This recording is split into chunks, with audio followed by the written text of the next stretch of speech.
Assalamualaikum warahmatullahi wabarakatuh. Bismillahirrahmanirrahim. Alhamdulillahi rabbil alamin. Wa bihi nasta'inu ala umuri dunya waddin.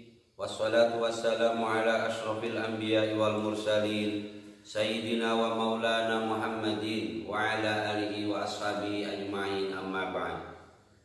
Ila hadratin Nabi Mustafa Muhammadin sallallahu alaihi wasallam wa ila jami' abaina wa ummahatina wa ajdadina wa jaddatina wal musannifi hadzal kitab wal muassisi hadzal ma'had, khususan ila Simbah Kiai Haji Hudhori wa Simbah Kiai Haji Abdurrahman Hudhori wa Bapak Ahmad Muhammad Hudhori. Allahumma ighfir lahum warhamhum. Syaulillahi lahumul Fatihah. A'udzu billahi minasy syaithanir rajim. Bismillahirrahmanirrahim. Alhamdulillahi rabbil alamin. Arrahmanir rahim. Maliki yaumiddin. Iyyaka na'budu wa iyyaka nasta'in. Ihdinas siratal mustaqim. Siratal ladzina an'amta 'alaihim ghairil maghdubi 'alaihim waladdallin. Rabbi ighfirli wa liwalidayya amin. Ulama'anal kiram wa habaibanal afadil, muslimin wal muslimat rahimakumullah. Alhamdulillah, pada kesempatan kali ini sudah di hari ke-11, malam 11 Ramadan. Semoga kita diberi kekuatan dalam menjalankan ibadah, utamanya puasa di bulan Ramadan ini, dan semoga ibadah-ibadah kita diterima oleh Allah Subhanahu wa taala, meliputi tadarus, tarawih dan lain sebagainya oleh Allah Subhanahu wa taala. Amin Allahumma amin. Setelah bab puasa, kita masuk pada bab selanjutnya, yaitu tentang i'tikaf. I'tikaf ini jarang dikupas tentunya, karena ini merupakan ibadah sunat yang perlu saya sampaikan di sini, diterangkan dalam kitab Al-Bajuri Shahifah 314, Faslun fi ahkamil i'tikaf, pasal menerangkan tentang beberapa hukum i'tikaf. I'tikaf itu apa? Wa huwa lughatan al-iqamah 'ala syai' min khairin aw syarrin. I'tikaf kalau kita ambil dari bahasa, arti dari i'tikaf itu sendiri adalah mukim, menetapi sesuatu perkara, baik perkara tersebut merupakan perkara yang baik ataupun perkara yang jelek. Itu kalau diambil dari lughat ataupun bahasa. Tetapi i'tikaf menurut syariat, menurut aturan agama, iqamatun bimasjidin, yaitu mukim, berdiam di dalam masjid, bisifatin makhsusatin, dengan sifat yang ditentukan. Jadi berbeda dengan bahasa tadi. Kalau bahasa pokoknya berdiam baik dalam perkara yang bagus maupun perkara yang jelek, itu menurut bahasa.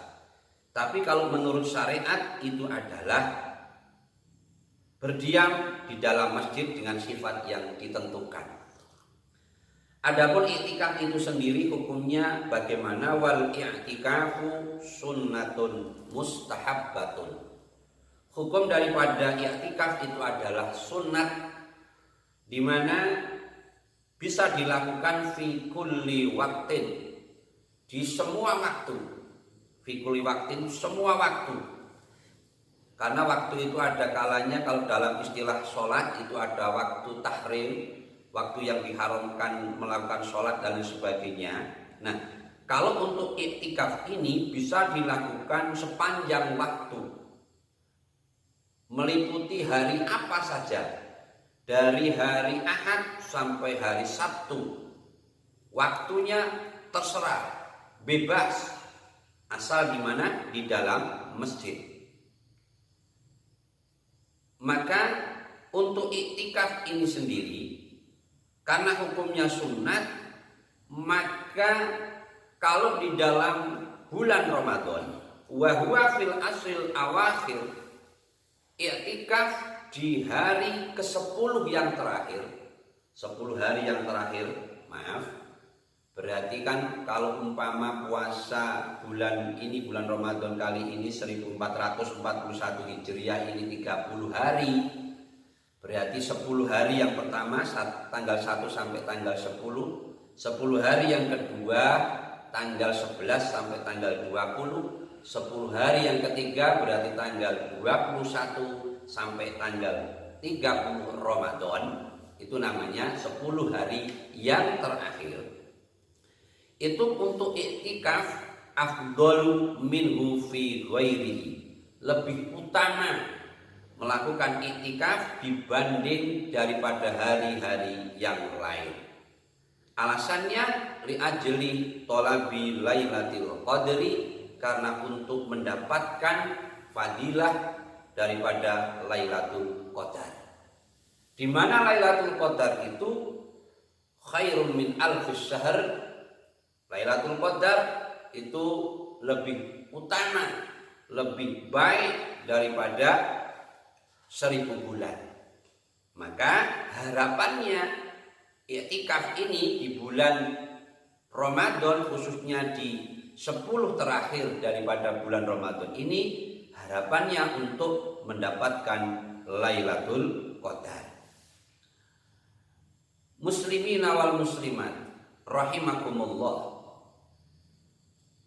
Kenapa? Karena Lailatul Qadar ini menurut Imam Syafi'i, wahya inda Syafi'i radhiyallahu anhu munhasiratun fil asril akhir.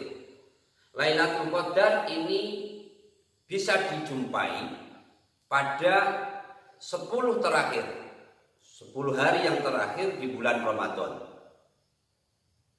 Fakullu lailatin minhu muhtamilatun laha. Setiap malam di 10 hari yang terakhir itu bisa mengandung daripada Lailatul Qadar. Itu menurut Imam Syafi'i. Lakin layalil witri, tetapi malam-malam yang ganjil, tanggal 21, tanggal 23, 25, 27, 29 malamnya ini ya. Ini kalau menurut Imam Syafi'i, wa arjal layalil witri lailatul hadi awis salis wal isri. Adapun tanggal-tanggal yang ganjil ini lebih diharapkannya datangnya Lailatul Qadar. Lebih khusus lagi pada tanggal 21 dan tanggal 23 Ramadan. Ini menurut Imam Syafi'i.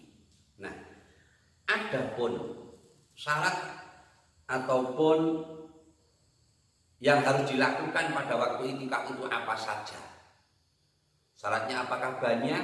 Tidak, cuma sedikit syaratnya.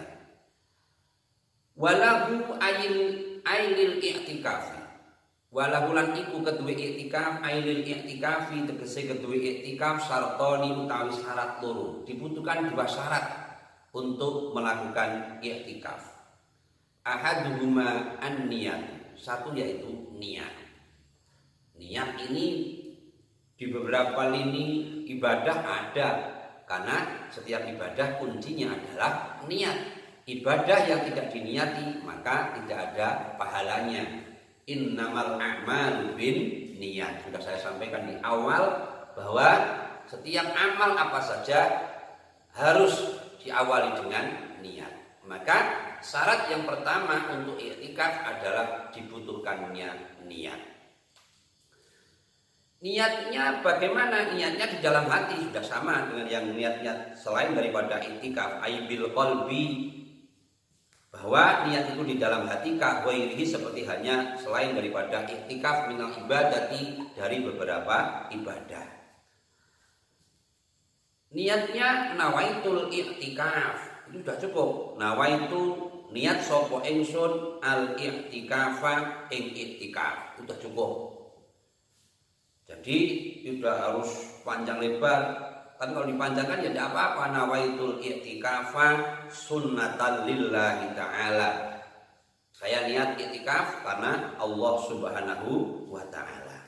Itu yang pertama. Dibutuhkan niat. Yang selanjutnya terkait dengan niat, kalau memang i'tikafnya itu i'tikaf wajib itu i'tikaf yang bagaimana? I'tikaf yang dinadari, berarti i'tikafnya menjadi wajib karena nadar. Maka harus diniati untuk menggugurkan daripada nadar tersebut. Adapun yang kedua, syarat daripada i'tikaf wasani utawi kang kaping pindho iku al-lubsu fil masjid. Iku al-lubsu menang fil masjid ing dalam masjid. Maka syarat yang kedua adalah berdiam. Diam di dalam masjid. Diam ini tidak cukup sebatas tumakninah. Maksudnya kalau tumakninah kan berhenti sejenak. Biqadri subhanallah, sekiranya cukup untuk membaca subhanallah, itu tumakninah. Nah, kalau i'tikaf diamnya itu lebih daripada tumakninah. Maksudnya tumakninah ditambah. Bali ziyadatu alaihi bihaitsu yusamma dzalikal lubsu mauqufan. Supaya apa? Supaya dinamakan i'tikaf untuk supaya tumakninah ditambah. Entah ditambah 1 menit atau berapa sehingga dinamakan i'tikaf. Nah, adapun masalah lamanya itu tanpa batas. Bisa seminggu, bisa 2 minggu dan lain sebagainya. Tapi sedikitnya adalah batasannya di atas tumakninah. Kalau tumakninah sekiranya membaca subhanallah dan ditambah untuk supaya biar dinamakan wukuf ataupun i'tikaf.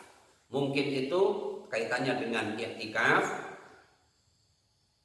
Mohon maaf segala kesalahan, semoga ada guna dan manfaatnya. Senantiasa kita diniati pada waktu kita di masjid, kita niati untuk i'tikaf agar supaya apa? Mendapatkan pahala. Karena i'tikaf ini adalah hukumnya sunnat fi kulli waqtin, di setiap waktu.